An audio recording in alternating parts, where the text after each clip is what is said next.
नई नई नई ये बातें नई है जानकारी, आ गई अब हमारी सीनियर्स की बारी।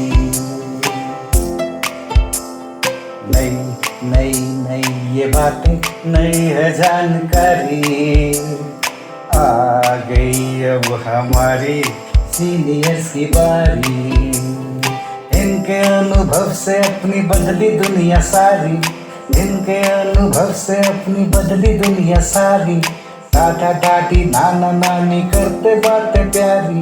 सुन लो तुम, समझ लो तुम, हाँ सुन लो तुम, समझ लो तुम, सुन लो तुम, समझ लो तुम, बात ये हमारी।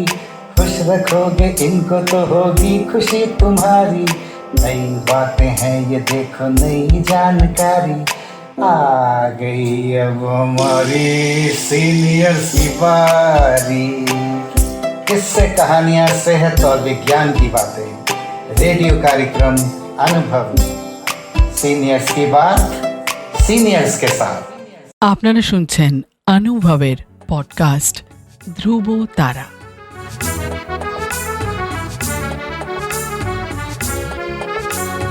তোমার আমার অনুভবের জীবনের ধ্রুব তারা, ধ্রুব তারা, ধ্রুব তারা, ধ্রুব তারা।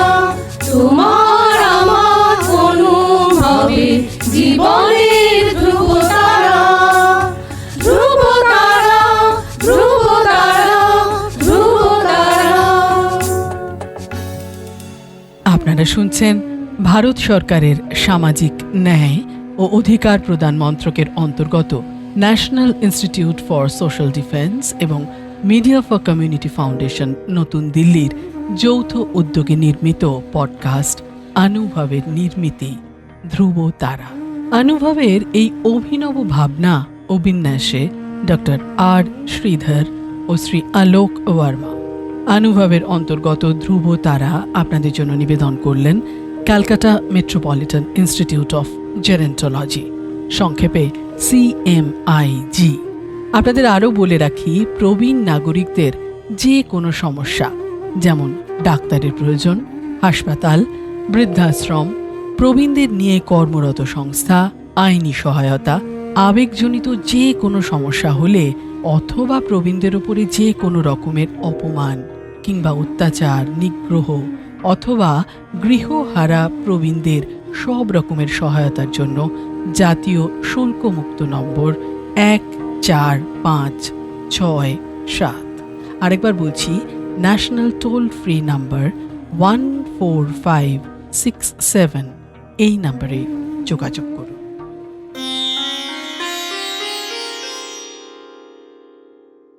আমি এখন আপনাদের সঙ্গে আছি। আমি মানসী দে। আমি যখন দিল্লিতে প্রথম বসবাস করতে গেলাম, আমার উদাসীন স্বামী আগে থেকে কিছুই ব্যবস্থা করে রাখেনি। মেসের ছেলেগুলো আমাকে একটা ঘর ছেড়ে দিল। আমি আমার ছেলেকে রাইসিনা স্কুলে ভর্তি করলাম। কিন্তু কতদিন এইভাবে একটি ঘরের মধ্যে থাকা যায়? বাড়ি দেখা শুরু হলো। সাধার সাধ্যের মধ্যে বাড়ি ভাড়া পাচ্ছিলাম না। বেশ কিছুদিন পর মেসের বাড়ির একটি ছেলে এসে বলল ঘর পাওয়া গেছে শাস্ত্রীনগরে। বাড়ির মালিক স্বর্ণ ব্যবসায়ী, আর মেয়েও রাইসিনা স্কুলে পড়ে। আমি ভাবলাম ভালোই হলো, দুজনে একসঙ্গে স্কুল বাসে যাতায়াত করতে পারবে। রাজি হয়ে গেলাম। একদিন রাতের খাওয়া শেষ করে একটি গাড়ি ভাড়া করে ওখানে গিয়ে উঠলাম। অত রাত হয়ে যাওয়ায় চারিদিকটা ঘুরে দেখার সময় পাইনি। ভোরবেলা উঠে দেখি আমাদের বাড়িটা একটা টিলার ওপর, বেশ কয়েক ঘরের বাস এখানে। যা কিছু দরকার সব নেমে যেতে হবে নিচে। জায়গাটা আমার মোটেই পছন্দ হলো না, কিন্তু ঘরটা ভালোই ছিল। একটা ফ্লোর আমার ছিল। তখনই জিনিসপত্র নিয়ে আবার কোথাও যাব, তাই রয়েই গেলাম এখানে। এই বাড়িতে থাকার একটি শর্ত আরোপ করা হয়েছিল, তাদের মেয়েকে পড়াতে হবে। যদিও আমার সেটা জানা ছিল না। যে ছেলেটি ঘর ভাড়া ঠিক করে দিয়েছিল তার সঙ্গে এই শর্ত রাখা হয়েছিল। যাই হোক, আমি রাজি হলাম পড়াতে। বাড়িওয়ালা মেয়ের নাম ছিল সুনিতা।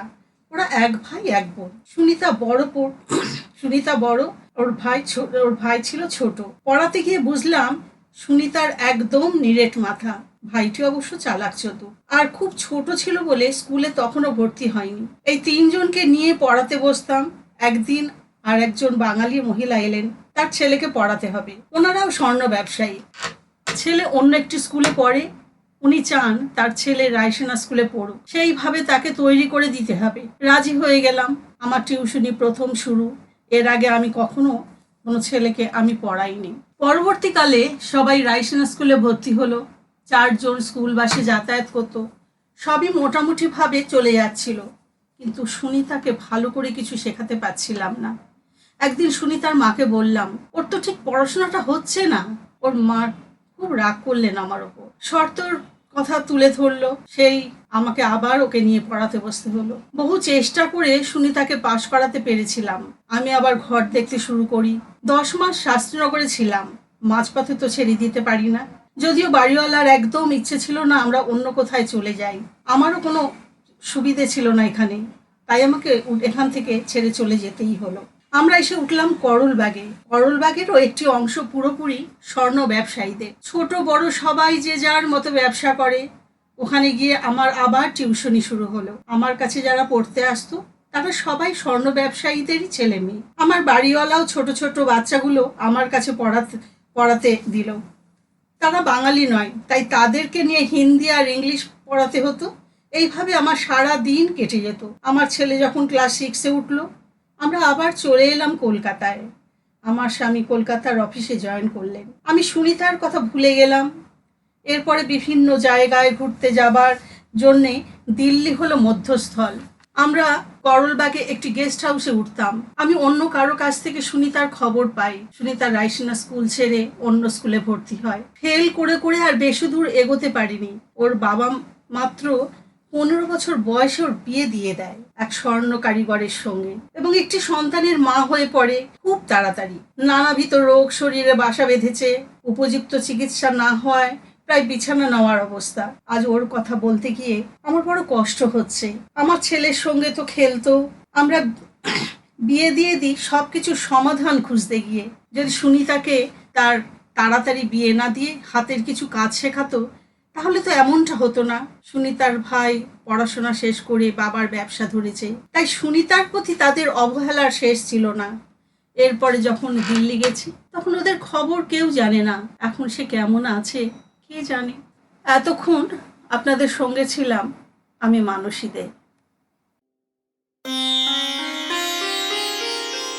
আপনাদের জানিয়ে রাখি, প্রবীণ নাগরিকদের যে কোনো সমস্যা, যেমন ডাক্তারের প্রয়োজন, হাসপাতাল, বৃদ্ধাশ্রম, প্রবীণদের নিয়ে কর্মরত সংস্থা, আইনি সহায়তা, আবেগজনিত যে কোনো সমস্যা হলে, অথবা প্রবীণদের ওপর যে কোনো রকমের অপমান, অত্যাচার, নিগ্রহ অথবা গৃহহারা প্রবীণদের সব রকমের সহায়তার জন্য জাতীয় শুল্কমুক্ত নম্বর 145667।